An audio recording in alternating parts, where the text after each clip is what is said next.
Box অফিসে blockbuster hit Pushpa এবং পুষ্পা 2 এর পর রীতিমতো পুষ্পা 3 দ্য র্যাম্পেজের অপেক্ষায় রয়েছে সিনেপ্রেমীরা। আগের দুটি ছবির মতোই যে এই ফ্র্যাঞ্চাইজির তৃতীয় ছবিও বক্স অফিসে বুড়ো আঙ্গুল দেখিয়ে বুঝিয়ে দেবে জুকে গানে হিসালা। এবারও তাই বলবে বলেই আশা করছেন দর্শকরা, কারণ এবার নাকি আল্লুর ছবিতে থাকবেন সুলতান সালমান। চারিদিকে কান পাতলেই শোনা যাচ্ছে যে এবার নাকি এই ফ্র্যাঞ্চাইজির তৃতীয় ছবিতে দেখা যাবে ভারতীয় বিনোদন দুনিয়ার এই দুই হেভিওয়েটকে।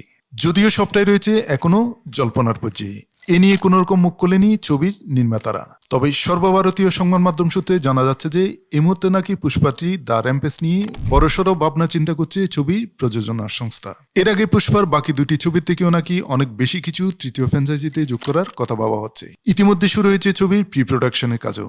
আর এর সঙ্গে শোনা যাচ্ছে যে ছবির একটি গুরুত্বপূর্ণ চরিত্রে দেখা যাবে সালমানকে। গুঞ্জন বলছে ছবিতে সালমানের চরিত্রের নাম হতে চলেছে সুলতান।